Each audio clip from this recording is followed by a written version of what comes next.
குரு வணக்கங்கள். வாழ்க வளமுடன். உலகெங்கிலும் இருக்கக்கூடிய நெக்ஸ்ட் நேயர்களுக்கு எனது அன்பு வணக்கங்கள். சுப்ரஜா சுரேஷ்குமார், டிஎன்ஏ மற்றும் பிரശ്ன ஜோதிடர், கோவையிலிருந்து. இன்னைக்கு நம்ம பார்க்க போறது ஆடி மாத பலன்கள். பொதுவா ஆடி மாதம் அப்படின்னு எடுத்துக்கிட்டீங்கனாலே சுப காரியங்களை தவிர்த்துருவாங்க.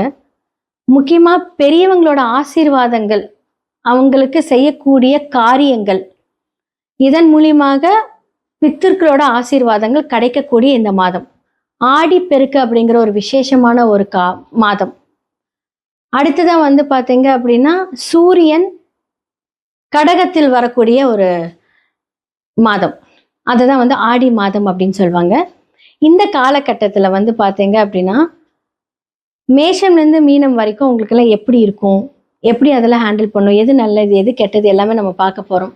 யார் யார் திருமணம் செய்யலாம், யாரெல்லாம் உங்களுடைய வாழ்க்கையில புதுசா பிசினஸ் பண்ணலாம், வாழ்வில் பரிகாரமாக இருந்தாலும் சரி, கோவில் பரிகாரமாக இருந்தாலும் யாருக்கெல்லாம் ஆப்டா இருக்கும், இது எல்லாமே நம்ம பார்க்க போறோம். அடுத்ததான் பார்த்தீங்கன்னா இந்த உலகளாவிய விஷயங்கள் அப்படின்னு சொல்லக்கூடிய இடத்துல பார்த்தீங்க அப்படின்னா நிதி நிலைகள் சம்பந்தப்பட்ட மாற்றங்கள் நிறைய வரும். ஏன்னா பார்த்தீங்க அப்படின்னா சில கிரக அமைப்புகள் ஆகஸ்ட் 2ஆம் தேதி பார்த்தீங்கன்னா சுக்கிரன் நீசமாகிறார். ஆகஸ்ட் 3ஆம் தேதி செவ்வாய் ரிஷப வீட்டிலேருந்து புதன் வீட்டுக்கு வராரு. அதே மாதிரி பார்த்தீங்க அப்படின்னா புதன் வக்கரத்திலிருந்து வக்கர நிவர்த்தியே தன்னுடைய சொந்த வீட்டுக்கு வராரு. அப்போ சூரியனோட குரு என்ன ஆகுறாரு, சூரியனோட குரு ரொம்ப க்ளோஸாக நெருங்கி வரும்போது குரு அஸ்தங்கம் ஆகுறாரு. ஆல்ரெடி சனி வக்கரம் ஆயிருக்காரு. அப்போ எத்தனை பெரிய மாற்றங்களை நம்ம பார்க்கக்கூடிய இந்த மாதம் ஆடி மாதம். அப்போ என்ன சொல்றது, இப்போ கோல்டு அப்படின்னு எடுத்துக்கிட்டீங்க அப்படின்னா இந்த கோல்டு பார்த்தீங்கன்னா கம்மியாகக்கூடிய ஒரு காலம். அடுத்தது அது அதிசாரம் விலை அப்படி கண்ணா பின்னா நேர போகுது. பட் இப்போ கொஞ்சம் மாற்றங்கள் பார்த்தீங்கன்னா சில பேசிக்கான அந்த ஃப்ளக்சுவேஷன்ஸ் தான் இருக்கும். ஆனால் அது முடிய காலத்தில் நிறைய திடீர்னு பார்த்தீங்க அப்படின்னா வேற லெவலில் இருக்கு. அப்போ யாருக்காவது கோல்டில் இன்வெஸ்ட்மெண்ட் பண்ணுறீங்க அப்படின்னு இந்த காலகட்டம் ரொம்ப நல்லா இருக்கும். அதே மாதிரி செவ்வாய் புதன் செயற்கையா இருக்கும்போது நிதிநிலைகள்ல பார்த்தீங்கன்னா இப்போ ஒன்று சொல்லியிருப்பாங்க, சடனா ஒரு மாற்றத்தை கொடுப்பாங்க. அப்ப அரசு சம்பந்தப்பட்ட விஷயங்கள் பார்த்தீங்க அப்படின்னா தன்னுடைய ஸ்தானத்திலிருந்து சூரியன் விரைய ஸ்தானத்துக்கு இருக்கிறார் இல்லையா. அப்போ அரசு சம்பந்தப்பட்ட விஷயங்கள் நிறைய மாற்றங்கள், அது மூலியமாக நிறைய முதலீடுகள், அரசு நிறைய முதலீடுகள் பண்ண போகுது. இது எல்லாமே பார்த்தீங்கன்னா இந்த காலகட்டத்துல நமக்கு உலகளாவிய விஷயங்களை நடக்க போகுது. இன்னுமே பார்த்தீங்கன்னா ராகு காற்று ராசியில் தான் இருக்காரு. அப்போ அதற்கான ஒரு விஷயங்கள் பார்த்தீங்கன்னா இம்பேக்ட் இருந்துக்கிட்டே தான் இருக்கும். முக்கியமா இன்னொரு விஷயம் என்ன சொல்லணும் அப்படின்னா, சனி வக்கரமா இருக்கும்போது நிலச்சரிவுகள், நீர் சார்ந்த அழிவுகள், இதெல்லாமே கொஞ்சம் ஜாக்கிரதையா பார்த்துக்கணும். நீ அடுத்தது அந்த காற்று காலம், காற்று அதிவேகமா என்ன சொல்றது, அதன் மூலியமாக மரணங்கள், இழப்புகள் இதெல்லாமே நடக்கும். முடிஞ்ச அளவுக்கு பார்த்தீங்க அப்படின்னா டிராவலிங் அப்படிங்கிறதுல கொஞ்சம் தவிர்த்துக்கோங்க. கரெக்டான ஒரு விஷயங்கள்லாம் பிளான் பண்ணி செய்யறது இந்த காலகட்டத்தில் ரொம்ப நல்லா இருக்கு. மேஷம்லேருந்து மீனம் வரைக்கும் என்ன மாதிரியான பலன்கள் ஆடி மாதத்திற்கு அப்படிங்கிறத பார்த்துடலாம். விருச்சிக ராசி மற்றும் லக்னக்காரர்களுக்கு இந்த ஆடி மாத பலன்கள் எப்படி இருக்குன்னு பார்த்துடலாம்.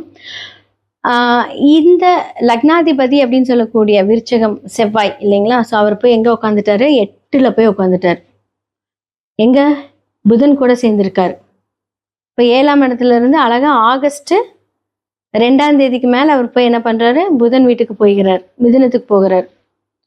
அப்போ லக்னாதிபதி 8ல் இருக்கும்போது என்ன அப்படின்னா உங்களுக்கு திடீர் அதிர்ஷ்டம், அதுக்கப்புறம் வெளிநாடு செல்றதுக்கான ஒரு பயணங்கள், ஒரு 400 கிலோமீட்டர்ஸ் அவே ஏதாவது ஒரு பயணங்கள் மேற்கொள்ளக்கூடிய ஒரு தருணம் வரும். அதே மாதிரி பார்த்தீங்க அப்படின்னா 8ல் போய் லக்னாதிபதி உட்காரலாமா அப்படின்னு கேட்டா இந்த நல்ல விஷயத்துக்கு ஓகே. ஆனா வம்பு பிரச்சனை சண்டை எல்லாம் வரும்போது நீங்க ஒதுங்கி போறது நல்லது. இல்ல நான் தீர்த்து வைக்கிறேன் அப்படின்னு சொன்னீங்க அப்படின்னா பிரச்சனை அவங்க தான் பண்ணிட்டு இருப்பாங்க, ஆனா பழி உங்க மேல வந்துடும். அப்ப நம்ம யாருக்கிட்டையும் வாய் கொடுத்து நம்ம ரொம்ப புதனோட சேர்ந்து இருக்கும் போது தேவையில்லாம பொது விஷயங்கள், நீங்க ஒரு இடத்துக்கு பேங்க்குக்கு போறீங்க அப்படின்னு அங்க போய் சண்டை போடுறது, இல்ல நீங்க யாராவது பிரச்சனை வரதான் செய்வோம். இப்ப ஆக்சுவலா இந்த மாதம் உங்களுக்கு பிரச்சனை தேடி வருதுன்னு நான் சொல்லுவேன். ஆனா கொஞ்சம் ஜாக்கிரதையா இருங்க.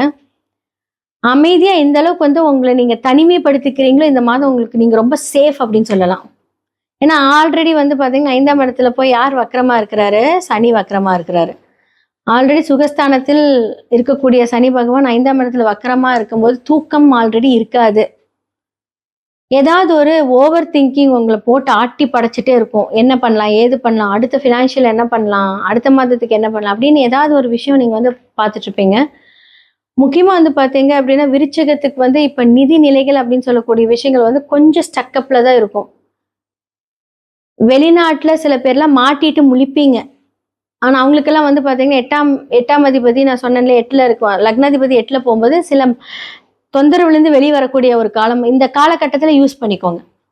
ஆல்ரெடி அப்ராட்ல இருக்கிறவங்களுக்கு இது ஓகே. பட் இங்க இருக்கிறவங்களுக்கு இந்த பிரச்சனையில மாட்டிக்க வேணாம். உங்களோட சுய ஜாதகத்துல செவ்வாய் எங்க இருக்காங்கன்னு பாருங்க. இதெல்லாம் ஓகே. அப்ப 2க்குரிய குரு அஸ்தங்கமாகிறார். உச்ச வீட்டிலே இருந்தாலும் அஸ்தங்கமானா அது நீசத்துக்கு சமம். அப்ப வருமானம் அப்படின்னு சொல்லக்கூடிய விஷயத்தில் சில தடைகள் அப்படிங்கிற ஒரு விஷயத்த சந்திப்பீங்க. இப்போ வந்து பார்த்தீங்க அப்படின்னா, அதோட ஸ்டார்ட்டிங் ஸ்டேஜ் தான். கொஞ்சம் ஃபினான்ஷியலா கொஞ்சம் பேக்கப் வச்சுக்கோங்க. அது கொஞ்சம் நல்லது. இல்லைன்னா மாட்டுவீங்க. பிரச்சனை. அப்போ அத ஹேண்டில் பண்ணும்போது கொஞ்சம் கரெக்ட்டா அத ஹேண்டில் பண்ணி கொண்டுட்டு போயிட்டீங்க அப்படின்னா, இந்த மாதம் தான். ஆடி மாதம் தானே. அதுக்கப்புறம் அத நம்ம சமாளிச்சுக்கலாம். இல்லாட்டி தேவையில்லாத விரயங்கள். இப்போ வந்து பார்த்தீங்க அப்படின்னா, பொதுவா வந்து உங்களுக்கு கடக வீட்ல சூரியன் வருது அப்படின்னா, உங்களுக்கு யார் கடகம் அப்படின்னா பாதகம்.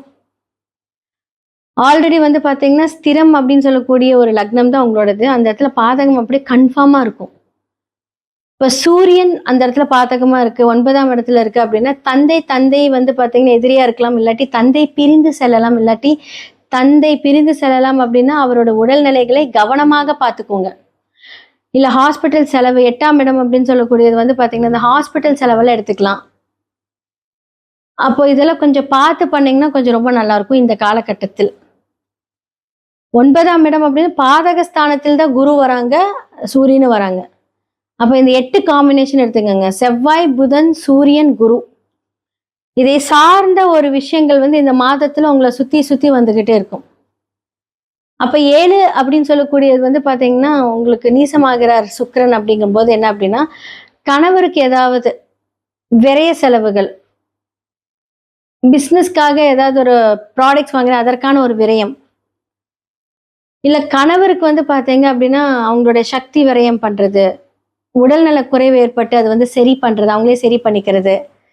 ஏன்னா இதுல ஒரு முக்கியமான ஒரு விஷயம் வந்து பாத்தீங்க அப்படின்னா, அவர் எங்க வந்து சுக்கிரன் நீசமாகிறார், விருச்சக லக்னத்துக்கு 11ஆம் இடத்துல போய் நீசமாகிறார். 7, 12 வந்து பாத்தீங்கன்னா 11ஆம் இடத்துல நீசமாகும்போது வருமானம் அப்படிங்கிற ஒரு தடை வந்தாலும் லாபம் அப்படிங்கிறது இருக்கவே இருக்காது. ஸோ இந்த காலகட்டத்தில் இதெல்லாமே கொஞ்சம் ஹேண்டில் பண்ணிக்கோங்க. கரெக்டாக பிளான் பண்ணி இருக்கிற பணத்தை மெயின்டைன் பண்ணிக்கோங்க. புதுசாக எதுவுமே பண்ண வேண்டாம். ஏன்னா குரு அஸ்தங்கத்திலேருந்து வெளியே வர வரைக்கும் அப்படிதான். அப்போ இந்த ஒரு மாதம் ஃபுல்லாமே என்ன பண்ணுவாரு? சூரியனும் குருவும் அங்கே சேர்ந்து தான் இருக்கும். அப்போ அந்த அஸ்தங்கத்திலேருந்து வெளியே வர்றதுக்கு அடுத்த மாதம் ஆகும். ஸோ அதனால அதை கொஞ்சம் ஜாக்கிரதையாக ஹேண்டில் பண்ணிக்கோங்க.